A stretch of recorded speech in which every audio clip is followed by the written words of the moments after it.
E aí, meu povo? Alguém aí também gosta de estudar a Segunda Guerra Mundial ou sou só eu? Bem, a gente vai estudar este grande evento, famoso evento da história mundial que desperta interesses, que desperta indignação, que desperta um monte de sentimentos na gente, né? Mas como todo evento que se preze, a Segunda Guerra Mundial, ela tem uma preparação para depois ocorrer de fato o evento histórico, né? Essa preparação é o que a gente chamaria de antecedentes, o caminho que levou até a Primeira Guerra Mundial, ou desculpa, a Segunda Guerra Mundial.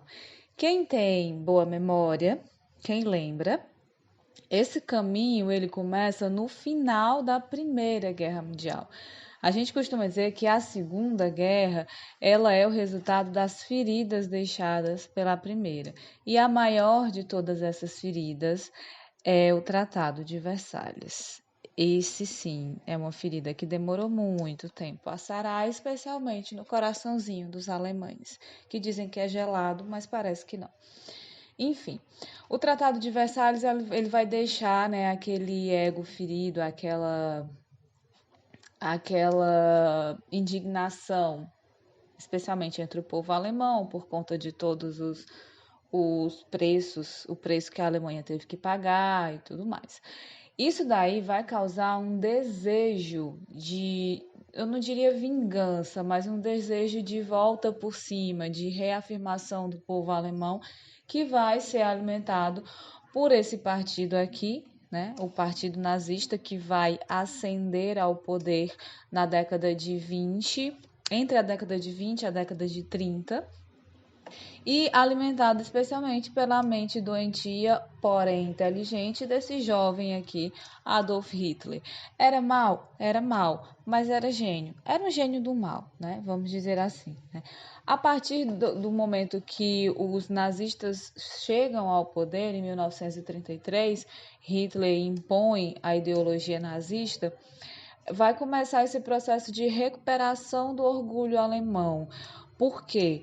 Porque vai começar o período de prosperidade econômica na Alemanha, reorganização do país, e com isso a sociedade alemã, especialmente a sociedade alemã que não sofre as punições, as perseguições da ideologia nazista, vai começar a se reconhecer, vai começar a gostar daquela imagem que está sendo passada, ainda que seja uma imagem, né, bem controlada, bem manipulada, como a gente já viu nos outros capítulos, mas a sociedade vai começar a enxergar uma prosperidade novamente.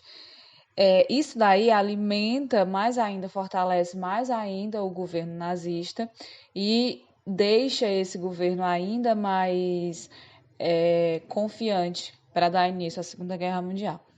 Também tem o fato dessa instituição chamada Liga das Nações, que foi criada para impedir uma nova guerra mundial, não ter o fortalecimento necessário para isso, né? Era uma instituição frágil. A ideia, o objetivo da Liga das Nações era garantir a harmonia entre os países, porém essa instituição não vai prosperar, como a gente já viu também nos outros capítulos, por conta do apoio das principais potências mundiais na época, especialmente os Estados Unidos da América. E aí, sem a prosperidade da Liga das Nações e a harmonia que ela deveria garantir entre os países, o conflito estourou e não tinha ninguém para impedir. Por falar em Estados Unidos, a crise de 1929, ela também bota um pouquinho de gasolina na fogueira da Segunda Guerra Mundial. Por quê? Porque essa crise ela vai fragilizar o sistema capitalista. Esse sistema capitalista liberal, ele imperava na Europa inteira praticamente. Mas quando a Europa vê que o sistema capitalista liberal que existia nos Estados Unidos entrou em colapso, então muita gente, muitas sociedades europeias começam a questionar esse sistema dentro dos seus países também. E isso vai fortalecer o surgimento das ditaduras totalitárias que a gente estudou no capítulo anterior. Essas ditaduras, então, elas vão se expandir, ditaduras capitalistas, né, como nazismo, fascismo, mas não liberais, não tinha mais a ideia do liberal. Essas ditaduras elas vão se expandir, vão se fortalecer, especialmente na Itália e na Alemanha, porque a sociedade vai temer ser atingida por uma crise econômica tão forte quanto ocorreu nos Estados Unidos, porque eles sofreram um pouco das consequências da crise de 29, mas não foi tão intenso quanto dentro da sociedade estadunidense. Porém, o medo ficou, né?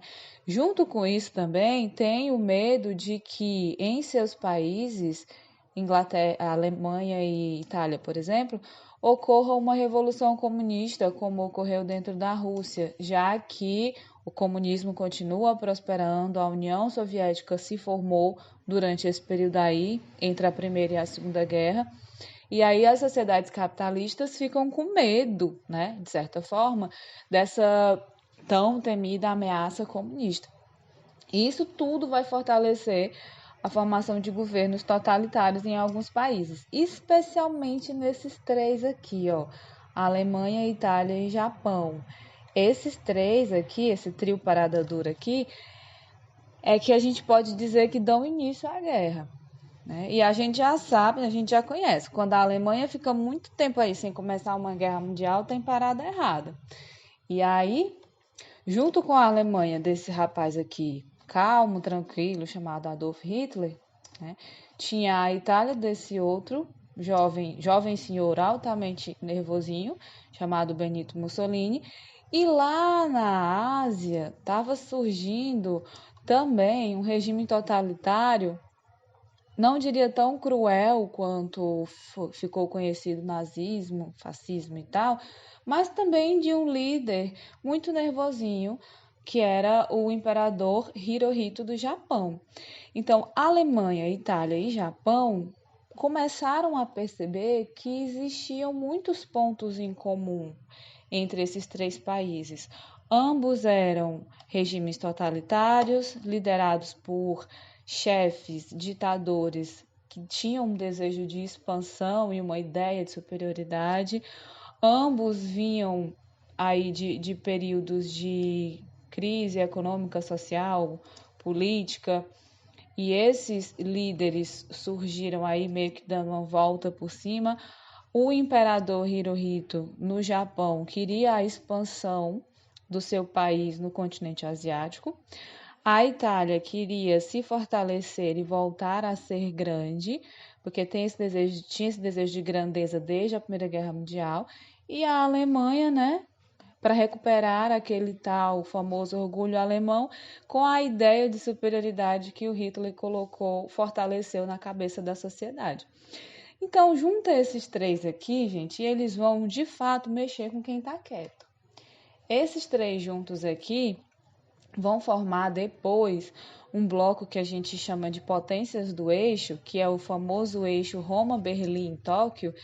Esses três juntos aqui, eles são um trio bem explosivo, literalmente falando. Ainda seguindo nos antecedentes, esses três países que eu falei, Japão, Itália e Alemanha, cada um no seu quadrado, começaram a expandir os seus domínios, né? Começaram a expandir os seus quadrados. O Japão, ali na região da Ásia, resolveu invadir a Manchúria, que é uma região do leste asiático que ficava entre a China e a União Soviética. A Itália vai invadir a Abissínia, na Etiópia, no leste da África. E a Alemanha, ainda naquela ideia de espaço vital, né, de que tudo é seu, tudo pertence ao povo alemão e eles têm direito sobre isso, vai começar o seu processo de expansionismo invadindo regiões vizinhas, mas territórios que já tinham dono. Tanto o Japão quanto a Itália e a Alemanha, eles estão invadindo territórios que já têm dono, que já são de alguém. E aí, mais uma vez, a gente volta àquele pensamento lá da Primeira Guerra Mundial. Se eu invado um território que já é de alguém, esse alguém vai, de alguma forma, revidar. E isso pode causar uma guerra. A princípio, são conflitos locais, mais uma vez, Japão contra China. A princípio, são pequenos territórios que são invadidos, mas depois, com a formação dos blocos, com a continuação dessas invasões, desse expansionismo, esses conflitos eles vão se tornando cada vez maiores e vão explodir numa guerra mundial. O sinal de alerta ele é ligado, na Europa principalmente, no ano de 1938. Por quê? Vou voltar aqui. A Alemanha já tinha invadido a Renânia, que é uma região de fronteira que fica exatamente entre a França e a Alemanha. Depois invadiu a Áustria, em 1938, no início do ano. A Áustria nem revidou e nem resistiu, porque não tinha capacidade para isso, e também fica grudadinha ali com a Alemanha. Invadiu um pedacinho da Tchecoslováquia, chamada região dos Sudetos, que também é uma região de fronteira com a Alemanha, entre os anos de 38 e 39. Aqui, o bicho pega. Aqui, o sinal de alerta foi ligado, a luzinha vermelha foi ligada. Por quê? Porque a Tchecoslováquia, vizinha da Alemanha, tinha relações diplomáticas com a Inglaterra e com a França. Quando a Tchecoslováquia é invadida pela Alemanha, o governo então vai pedir socorro aos seus amigos, Inglaterra e França. A Inglaterra e a França, então, param e pensam, calma aí, o que nós vamos fazer com esse carinha aí? O que nós vamos fazer com esse tal de Adolf Hitler? Ele está começando a invadir os nossos aliados. A partir de então, foi organizado, ainda em 1938, um evento chamado Conferência de Munique. Munique é uma cidade alemã. Lá na Alemanha, na cidade de Munique, ocorreu essa conferência.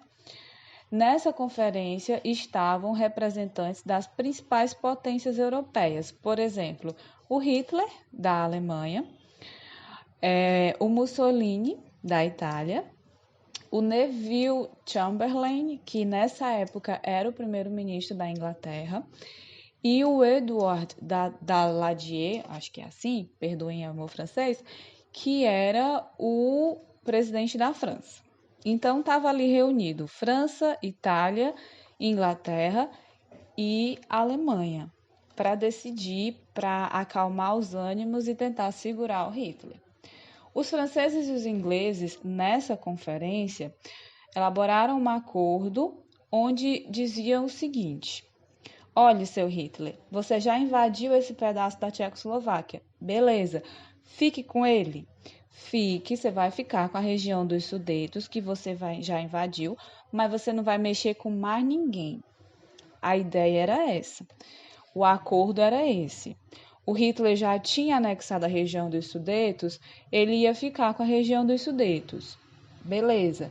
Mas, de acordo com a Conferência de Munique, Hitler se comprometia a não invadir mais nada. A ideia era manter a paz, né? Vamos manter a paz, vamos deixar do jeito que está. A gente não vai fazer uma guerra, mas ele também não invade.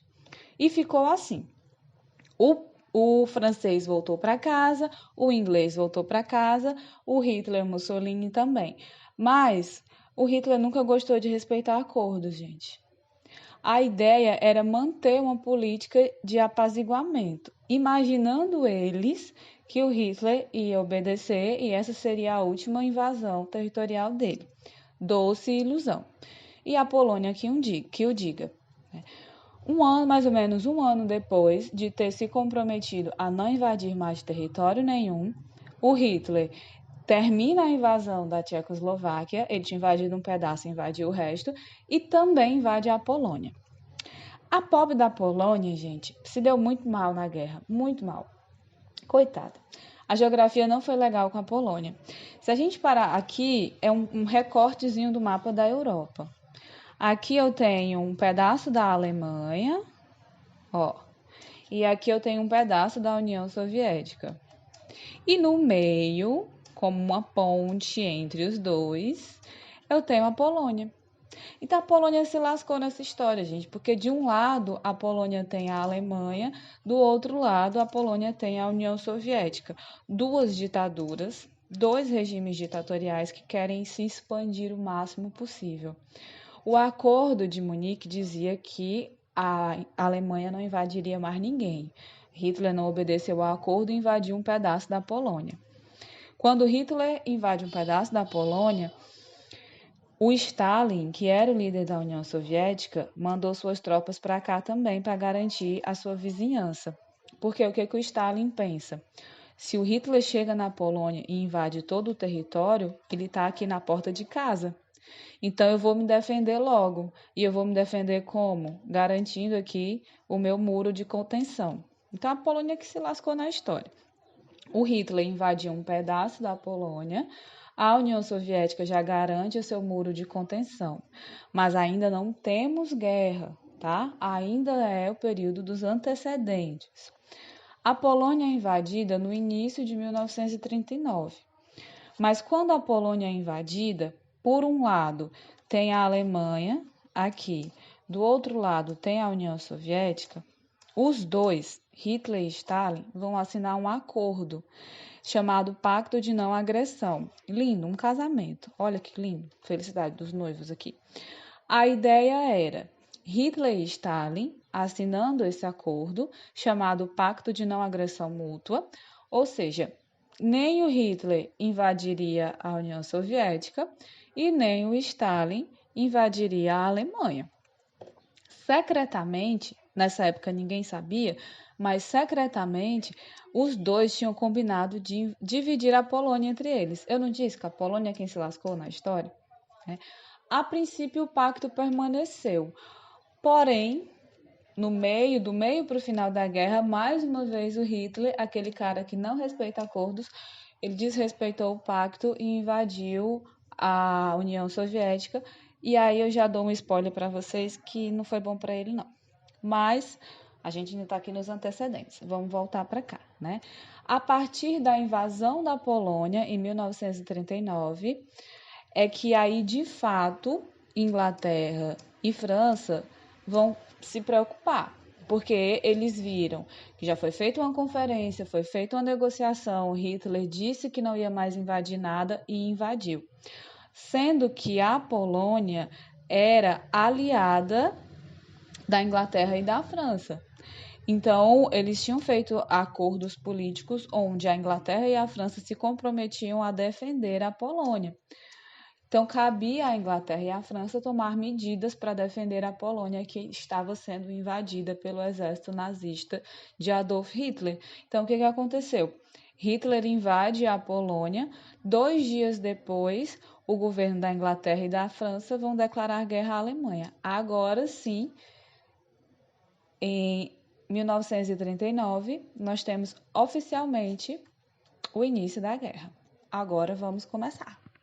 Na próxima aula, eu explico para vocês direitinho todo o desenrolar, o passo a passo dessa Segunda Guerra Mundial. Por enquanto é só e até mais.